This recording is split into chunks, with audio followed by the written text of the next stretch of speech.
Subhash bridge જે છે એ અમદાવાદ શહેરની જીવાદોરી સમાન છે કે ત્યાંથી મુખ્યત્વે ટ્રાફિક પસાર થાય છે. જે નાની મોટી ક્ષતિઓ જે તે વખતે સુભાષ બ્રિજમાં જાણ થઈ હતી એટલે તાત્કાલિક ધોરણે આપણે કોઈ પણ જાનહાનિ કે બીજા પ્રશ્ન ના થાય એના કારણે આપણે ત્વરિત રીતે બંધ કરવામાં આવી હતી. એના પછી સુભાષ બ્રિજનું આખું સર્વે ફાઉન્ડેશન લેવલથી કરી અને આપણે ટેન્ડર કરવાનું આગળ નક્કી કરી અને કામગીરી કરવાની હાથ ધરવાની નક્કી કરવામાં આવ્યું હતું. જેમાં બે ભાગમાં આપણે કામગીરી કરવાના છે. જે હયાત બ્રિજ છે અત્યારે એમાં જે સુપરસ્ટ્રક્ચર છે કે જ્યાં પ્રી સ્ટ્રેસ વાયરના ઇસ્યુના કારણે જે ઇસ્યુ થયો હતો તો સુપરસ્ટ્રક્ચરને તોડી અને નવો સુપરસ્ટ્રક્ચર જે સબસ્ટ્રક્ચર અને ફાઉન્ડેશન છે એ સારી હાલતમાં એટલે એનું સ્ટ્રેન્થનિંગ પ્લસ આજુબાજુ બે નવી લેન એડ કરવાનું આખું કામગીરીનું ટેન્ડર કરવામાં આવ્યું હતું.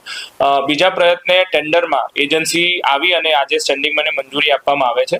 જેમાં જે હયાત બ્રિજ છે એના સુપરસ્ટ્રક્ચરને રિપ્લેસ કરી અને જે સ્ટ્રેન્થનિંગ કરવાનું છે એનો સમયગાળો 9 મહિનાનો છે. એટલે 9 મહિનામાં જે હયાત બ્રિજ છે એને રિપેર કરી અને કામગીરી હાથ ધરવામાં આવશે, જેથી હયાત બ્રિજ ઉપર જે ટ્રાફિક થતો તે રાબેતા મુજબ ચાલુ કરી અને ટ્રાફિકનો ભારણ જે બીજી જગ્યાએ ડાયવર્ઝન કર્યું છે ત્યાંથી ઓછો કરવામાં આવશે.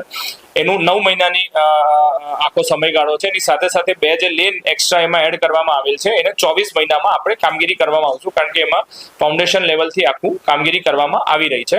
એમાં 232 કરોડનું જે ટેન્ડર હતું એમાં 1.37% અબાઉ આવી અને આપણે એજન્સીને આપે છે. એટલે જે અંદાજિત ભાવ છે લગભગ એટલા જ ભાવે ટેન્ડર કરી અને આપણે કામગીરી કરવામાં આવી રહી છે. 9 મહિના એટલે આવતા વર્ષે લગભગ શરૂઆતમાં 2027માં આપણે જે એક્ઝિસ્ટિંગ હયાત છે રિપેરિંગ કરીને ટ્રાફિક માટે ખુલ્લું મૂકશું અને 24 મહિનામાં જે નવી લેન છે એડ કરીને આપણે કામગીરી પૂર્ણ કરશું.